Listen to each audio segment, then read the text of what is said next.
सांगण्यात आलं होतं की रासायनिक जे कारखाने ते येणार नाही. मात्र आता प्रत्यक्षात जे आहेत ते रासायनिक कारखाने येते. मागे पण एकदा इथे कोकणामध्ये आलो असताना मी म्हटलं होतं की तुम्ही हे जे उद्योग येत आहेत त्याच्यामध्ये पार्टनर व्हा. कळलं का?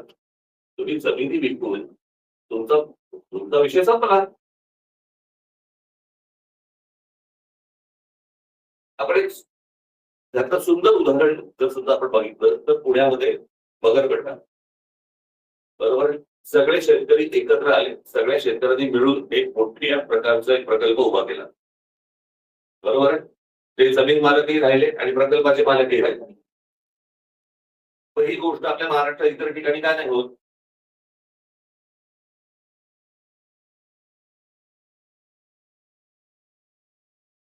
तुम्हाला कोणतरी येतं, तुम्हाला जमीन विकायला सांगतात, तुम्ही काहीतरी पैसे घेताय, मोकळे होताय. मोकळे होताय म्हणजे काय? मी अनेकदा सांगत आलेलो आहे, तुमचं अस्तित्व ही तुमची जमीन आहे. तुमच्या पायाखालची जमीन गेली की तुम्ही कोणत्याही भागाचे कोणी नाही आहात. तुम्ही तुमचं अस्तित्व संपलं. ते रासायनिक कारखाने खूप नंतरची गोष्ट. पहिली जमीन विकणं इथून पहिली सुरुवात आहे.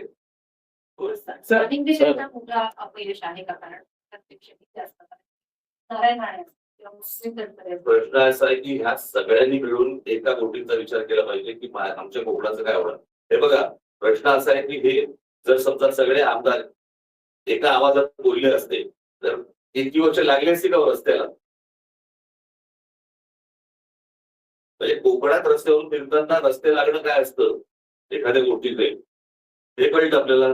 सर या ठिकाणी स्थलांतर थांबत नाही. गेले कित्येक वर्षापासून कोकणात बरेच नेते काम करतात. तर स्थलांतरावरती आपण काय काम करणार आहोत आणि लोकल ट्रेन सुरू होत नाही मानकापर्यंत. काय स्थलांतर? इथल्या लोकांना जॉब नाही, नोकऱ्या, त्याच्यामध्ये मुंबईला जातात, पुण्याला जातात. तर या ठिकाणी गावाच्या गाव बंद पडलेले. त्याच्यासाठी काय उपाययोजना होणार आहे की नाही? काय बोलतो ते? माझ्या बोलण्याचा हे कळत नाही का रे? की जर समजा इथे या गोष्टी येत आहेत तर तुम्हाला समजल्या पाहिजेत ना रे. तुम्ही पत्रकार आहात, तुम्ही शोधल्या पाहिजेत ना. तुम्ही लोकांचं प्रबोधन केलं पाहिजेत ना. तुम्ही स्थानिक आहात ना की नाही आहेस? स्थानिक आहेस, पण त्या गोष्टी केल्या पाहिजेत ना. लोकांना जर समजत नसेल तर ते शोधत जाणारच आहेत ना बाहेर. त्यासाठी एमआयडीसी वेळ अशा प्रकारे एमआयडीसी पुढे येऊन बसणार ते आता काय वाचून दाखवलं तुम्हाला?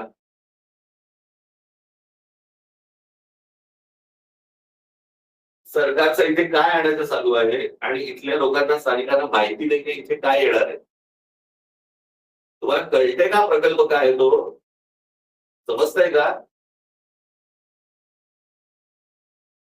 तुम्ही कुठच्याही माहिती जुन्या गोष्टीत राहू नका आता.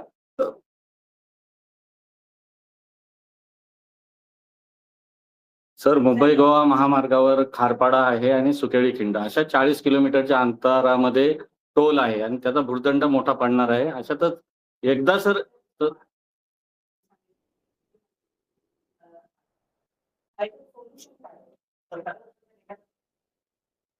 मंत्री होऊन जातात, आमदार होऊन जातात, सरकार बदलतात. मग आता याच्यावर सोल्युशन काय? कारण 1.5 वर्षांपूर्वी त्या ठिकाणी आंदोलन पण केली.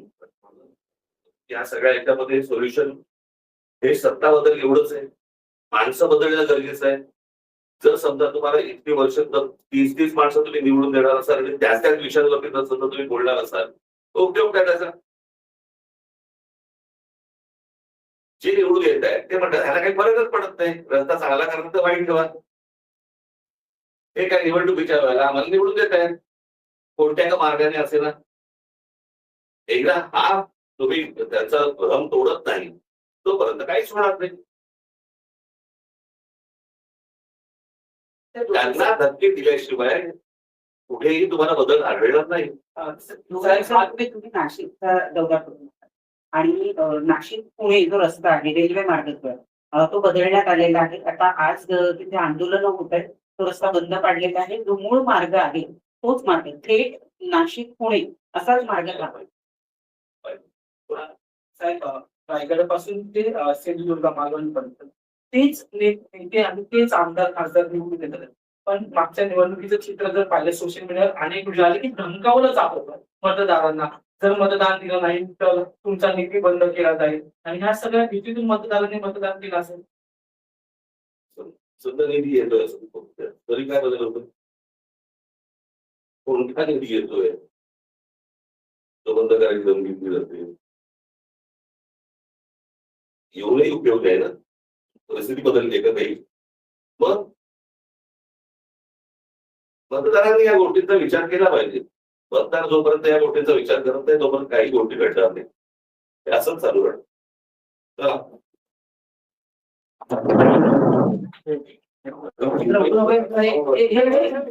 हे- असं